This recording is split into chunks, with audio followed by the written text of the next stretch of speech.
Halo semua, kembali lagi bersama saya Calvin. Kali ini saya akan membahas tentang perempat final Piala Dunia yang barusan berjalan tadi. Jadi dimulai dari 32 tim Piala Dunia, kemudian mengerucut 16 besar, kemudian mengerucut lagi jadi 8 tim. Jadi mulai tim-tim yang istilahnya lolos babak grup karena beruntung atau sudah mulai tersingkir semua kebanyakan. Terutama dari Asia sudah nggak ada perwakilan lagi. Jadi sekarang yang masuk perempat finalnya emang layak lolos. Sebenarnya tim kecil juga sih kayak Maroko, Kroasia, tapi ternyata mereka performnya bagus. Kita akan bahas di video ini. Jadi dimulai dari yang paling pertama dulu, yaitu Brasil lawan Kroasia. Ini jujur di waktu normal ya, ini akan membosankan. Kenapa? Karena lini depan yang jadi andalannya si pelatih Brasil namanya Tite ini nggak berfungsi dengan baik. Mereka itu bahkan sampai statistiknya bilang tembakannya itu 21, berhasil shot on targetnya 11, tapi di waktu normal nggak ada gol gitu. Nah di babak ternyata Kroasia pun ya juga syukurnya nggak seberapa bagus juga, sehingga mereka tidak mampu cetak gol di babak pertama, dan mereka nggak punya banyak peluang. Lebih tepatnya kalau dapat peluang pun tembakannya ke bulan, kalau nggak salah si Brozovic apa gitu. Nah di waktu extra time, nah ini baru seru. Jadi serunya itu pas mulai gol. Jadi ya beberapa tahun agak membosankan karena Brasil itu mengandalkan mengandalkan skill pemain. Jadi agak membosankan dan sirkulasi bolanya itu pelan gitu. Dan di extra time baru jadi gol lewat golnya Neymar di menit 151. Jadi di extra time babak pertama injury time, jadi plus 151. Dan itu Neymar sangat gembira. Kenapa? Karena dia pernah pikir itu golnya akan membawa dia ke semifinal, dan hanya itu juga, tapi dia juga berhasil menyamai rekornya Pele sebagai pencetak gol terbanyak di timnas Brasil gitu, Neymar. Ya, kayak dia kalau lihat golnya itu sangat euforik dan bagus tuh proses golnya. Jadi itu dia one two sama si Lucas Paqueta. Jadi Neymar sama Lucas Paqueta, asisnya dari Lucas Paqueta, Neymar melewati kipernya, tinggal dia tendang ke gawang kosong dan dia tendang ke atas. Jadi itu gol yang keren sih, tendang ke atas gawang gitu. Nah di babak B Kroasia tuh nggak menyerang, maka setelah gol itu mereka masih menyerang loh, dan ternyata nyerangnya itu berfungsi. Jadi mereka itu sangat bisa melawan, mengimbangi Brasil. Mereka nggak takut dengan nama besarnya Brasil gitu, dan Brasil pemain bertahan Brasil, mereka nggak takut Kroasia, dan akhirnya mereka bisa cetak gol di menit 117 lewat golnya si Bruno Petkovic. Jadi dari opsi ke sisi kiri dia kasih umpan truk pas atau ke kanan, ke tengah lah, ke kotak penalti, dan buat Kovic yang nggak ya anggapannya nggak terlalu terjaga lah, itu tendangannya pertama kena Marquinhos, tapi ternyata tendangannya Marquinhos itu kena deflect, kena ke kiri, jadi meluncur ke kiri gawangnya Alisson, dan Alisson tidak mampu nangkap. Dan Alisson agak sedikit salah juga karena dia agak out of position, tapi ya itu juga kurang penuh karena kalau menurutku itu kena deflectnya si Marquinhos juga. Jadi emang bolanya berubah arah, walaupun itu sebenarnya nggak seberapa keras ya, tapi ya itu susah karena itu deflect bolanya, jadi berubah arah gitu. Bagi kiper itu susah. Aku pun jadi kira, makanya aku tahu gitu. Nah satu sama itu berlanjut sampai adu penalti. Nah yang menang kalau Kroasia bisa mengimbangi Brasil adu penalti ini, dan kalau adu penalti itu sudah mulai masalah mental. Jadi kalau adu penalti ini Brasil pertama sudah gagal, dan aku herannya penendang pertamanya itu Rodrigo, itu bocah berumur 21 tahun. Jadi kenapa kok pilih pemain muda jadi penendang pertama? Kan penendang pertama itu menentukan juga ya. Heran juga kok sama pelatih Tite ini. Sedangkan Kroasia, Nikola Vlasic berhasil cetak gol, kemudian Casemiro gol, berhasil gol di penalti, kemudian si Mayer gol, kemudian Pedro gol, Luka Modric gol. Nah yang penendang keempatnya Brasil, si Marquinhos, itu tendangannya ke kiri tapi kena tiang. Jadi ya ini juga back, jadi ya mungkin emang bukan itu dia untuk penalti, bukan untuk nendang sebenarnya, tapi dia disuruh nendang ya gagal. Dan Orsic yang jadi penentu, Brasil cetak gol keempat. Jadi penandanya Kroasia itu empatnya semua berhasil, sedangkan penandanya Brasil 2 gagal. Dan itu sangat berpengaruh dan akhirnya Kroasia ini berhasil masuk semifinal dan berhasil tersingkir. Ini mengejutkan sih karena pasti banyak orang berhasil termasuk aku. Karena aku lihat sebelumnya Kroasia itu sebenarnya nggak layak lolos sih. Karena mereka mainnya pelan gitu, sirkulasi bolanya pelan, pemainnya juga tua jadi speednya kurang, tapi ternyata mereka mampu lolos tadi dan permainan tadi memang bagus, emang layak lolos. Ini mungkin Kroasia sudah mulai tobat lah dari permainan lawan Jepang kemarin atau apa, jadi sekarang mainnya lebih bagus gitu, makanya Brasil bisa dikalahkan. Dan ya pelatihnya Brasil setelah aku baca berita langsung mengundurkan diri jadi dari kursi kepelatihan Tite. Dan emang layak sih, kesalahan Tite ya itu nggak masukkan Firmino ke squad, padahal Roberto Firmino, ya betul, Roberto Firmino pemain Liverpool itu nggak dimasukkan, padahal lagi on fire sekarang di Liverpool. Itu aku heran, itu pertama aku seheran. Kemudian penggantinya si Pedro, aku aja baru tinggal, bukan Pedro yang Barcelona itu bukan ya, ini Pedro yang Brasil. Aku juga nggak tahu siapa dia, jujur aja. Tapi katanya dia top skor Amerika Latin, tapi ya kualitas liganya Amerika Latin masih jauh di bawah Liga Eropa sih. Maksudnya bukan Europa League ya, tapi maksudnya Liga Inggris, Liga apa, jauh lebih kompetitif dibanding Liga Brasil, Liga Argentina gitu. Kemudian pilih penendang penalti juga nggak becus, dan sepanjang formasi Tite itu lebih mengandalkan skill pemain, jadi ya cukup bonito, jadi ya kurang pindah pemain dengan sistem, padahal pemainnya itu berkualitas semua, apalagi penyerangnya depannya. Tapi mereka juga terlalu bergantung sama Neymar. Kalau nggak ada Neymar, kelihatan jadi penyerangnya itu nggak bisa menggantikan perannya Neymar yang visioner istilahnya gitu. Jadi ya layak kalah ya Brasil ini. Ini kejutan pertama. Jadi skornya 1-1 Brasil Kroasia, penalti menang 4-2. Kemudian di selanjutnya Belanda lawan Argentina. Ini juga tapi ini ini lebih kalau tadi kan lebih enggak juga sih, maksudnya lebih ke satu sisi juga kayak tadi, kalau tadi kan lebih ke Brasil, ini juga lebih ke Argentina, walaupun Belanda juga melawan ya, tapi akhirnya jauh lebih banyak peluang gitu. Mereka unggul dulu Argentina ini lewat Nahuel Molina di menit 35, aku lupa itu asisnya dari siapa itu. Jadi dia dari sisi kanan tidak mampu diselamatkan oleh Noppert. Kemudian di babak kedua itu Belanda coba melawan tapi gagal dan akhirnya malah dapat penalti. Tapi sebenarnya itu nggak layak penalti sih, karena kontaknya terlalu kecil sih sebenarnya. Tapi ya mungkin wasit punya pandangan berbeda, dan Messi yang menjadi algojo berhasil cetak gol 2-0. Jadi unggul 2-0 dulu istilahnya sih. Siapa itu? Argentina. Itu sudah di atas angin nih. Habis itu kata Louis van Gaal itu, aku lupa sebelum gol kedua sesudah gol kedua itu masukin si Weghorst, jadi menggantikan siapa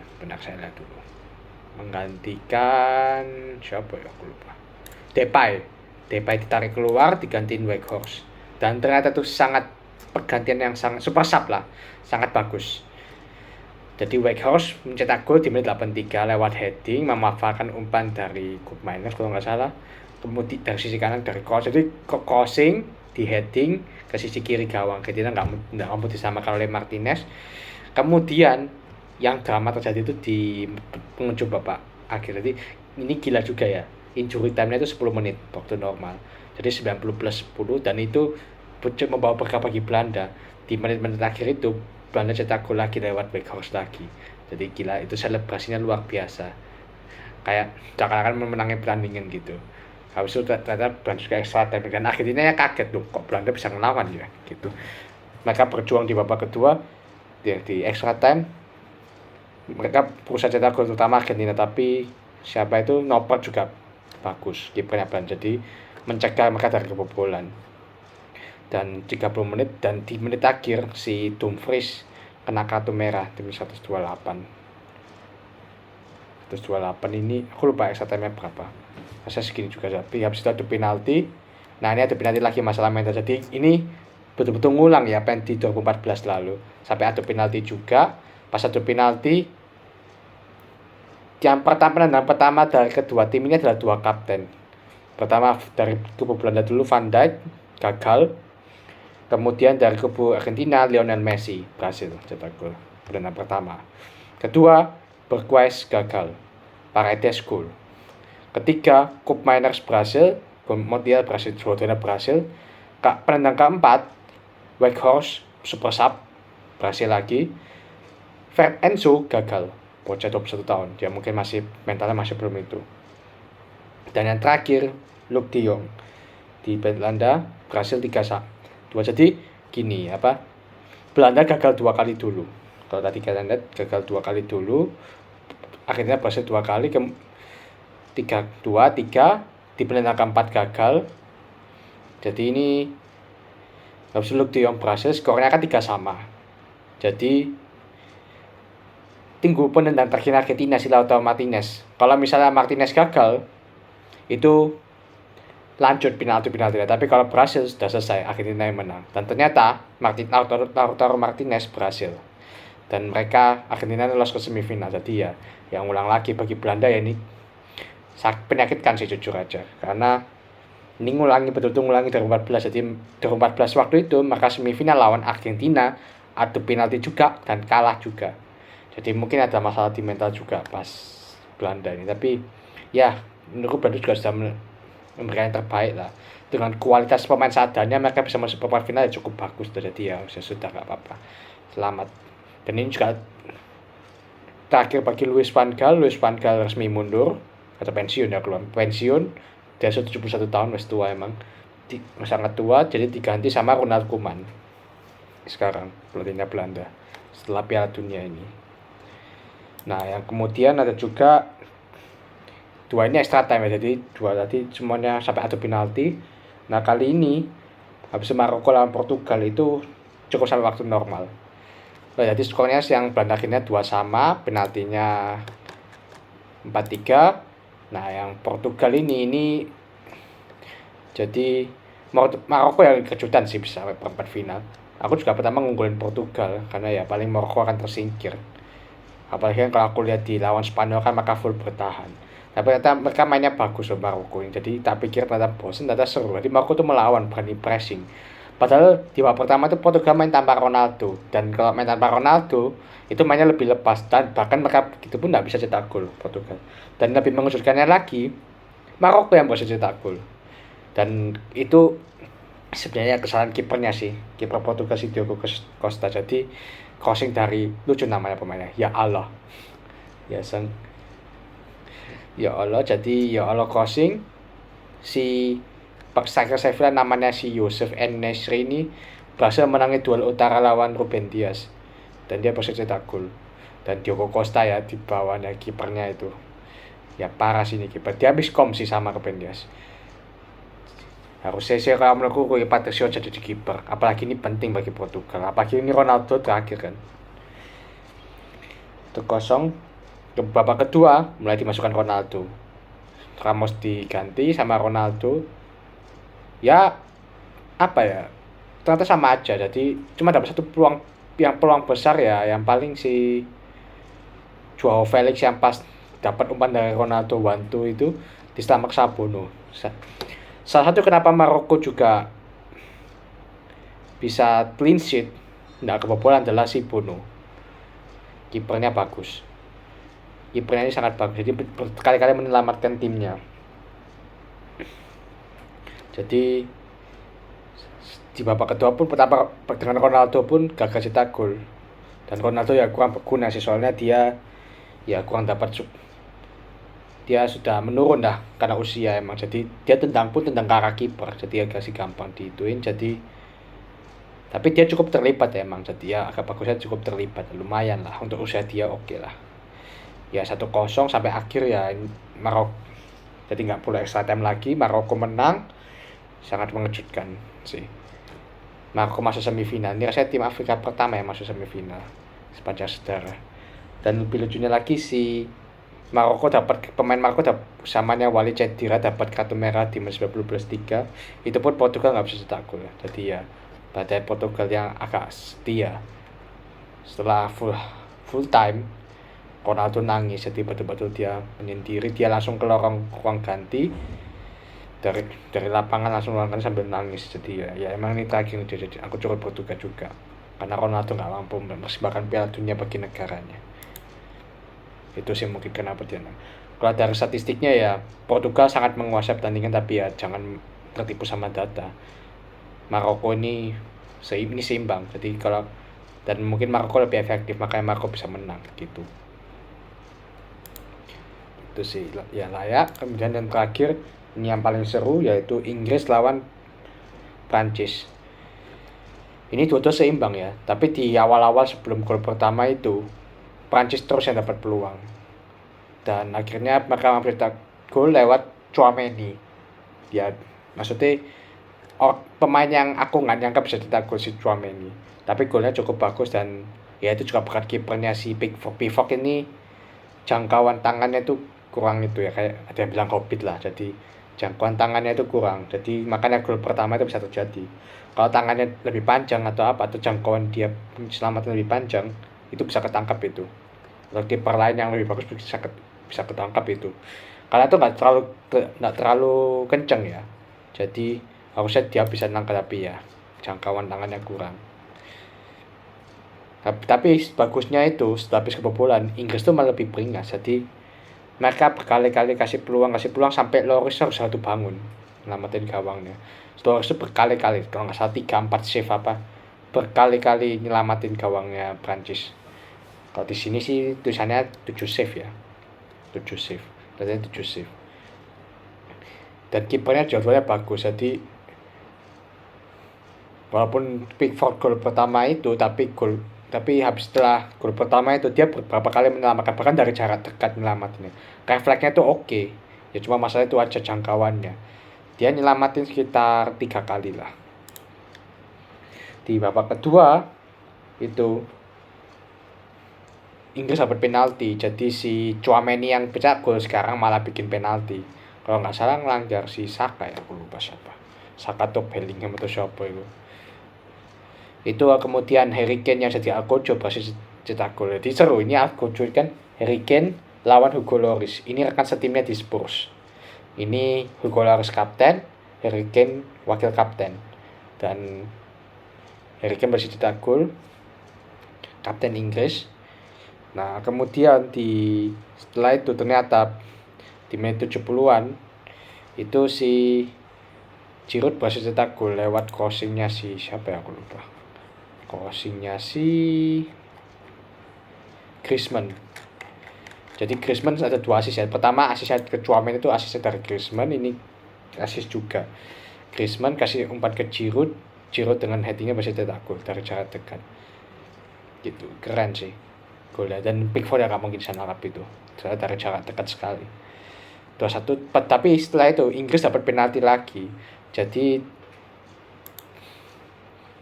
siapa lagi itu, aku lupa namanya itu. Dia Mount ya kalau nggak salah, disikut sama si Theo Hernandez. Ya parah sih Theo Hernandez ini. Sudah tahu di kotak penalti kok malah pemainnya disikut dari belakang. Ya jelas penalti lah. Parah Theo Hernandez. Dan dapat kartu kuning, layak.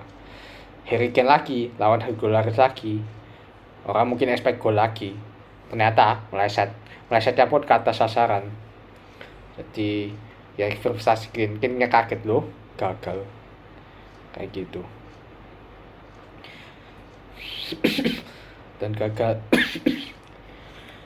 jadi 2-2.